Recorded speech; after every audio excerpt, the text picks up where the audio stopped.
Well, Jim, our next question from the Cult of Cornette Facebook group on Facebook. Actually, that's exactly where it is. This was sent in by the Cult of Cornette Facebook group is now on Facebook? Congratulations. This question was sent in by Patrick O'Malley. What is the best advice you have for someone working on the Alabama, Mississippi, Tennessee independent scene as a referee? Quit! Give your notice! Give your notice! Oh, I mean, it's the same anywhere. I don't really know how to give a referee advice these days otherwise than to count their shoulders if they're down and try not to get any on you. I mean, see, that's a question people ask. Well, what advice do you have for me? Well, just having never seen you, and when I hear Kentucky or Tennessee or Alabama independent scene, that could be anything from the outhouse to the penthouse.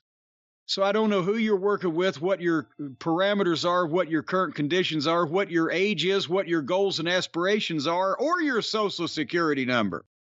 So I really don't know what to tell you. But I would say if you're having fun and you're enjoying yourself and it's not harming your personal life or your family life, then I say absolutely have the time of your life. But if it is doing any of those things, or you are going to be upset if you don't get a job with a major network television promotion, chances are you better quit now, because otherwise you're setting yourself up for disappointment.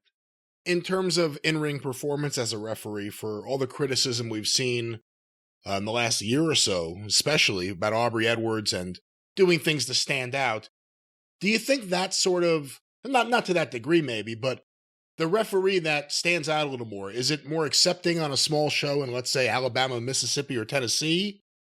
Or should a referee, what's the conduct he should have as a referee? What would you prefer? If you had to go do a show and you had referees you have never used before, what do you want out of them?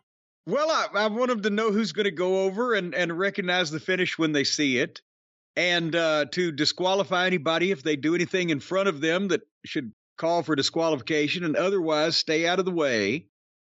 And, you know, it's funny because Tommy Young, I've always said, greatest referee that I've ever seen. And there were other good ones. Ronnie West was great. And obviously Brian Hildebrand, Mark Curtis was great. And Earl Hebner. But Tommy stood out by not trying to stand out. And it's odd, but if I've said this before, he had all the right reactions and he had a reaction to everything, but it wasn't like referee Aubrey, look at me, or making really silly faces for long periods of time, or all the other tomfoolery that the video clips show are getting into. Tommy would wince, or Tommy would be knocked off his feet inadvertently by somebody bumping into him from behind and be honestly shocked about it. Or Tommy would see that he had counted 3 with the guy's leg on the ropes and then suddenly see it, and emotions would go over his face in 3 or 4 or 5 seconds. First surprise, and then regret, and then determination. I've got to restart the match. But at the same time, he wasn't making you look at him.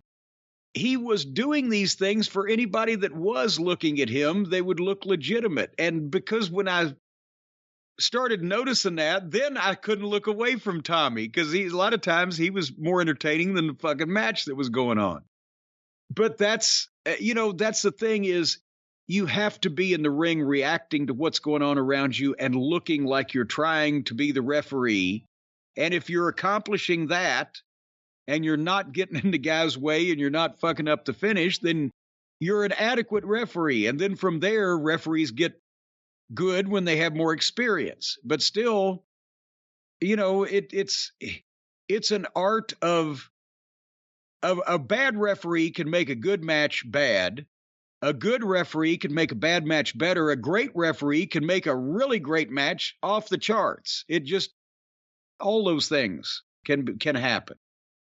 So it depends on the guy and how well he takes to it, and how much it really looks like he's trying to do something about all this chaos going on around him. And the good ones figure out a way to not get buried by bullshit.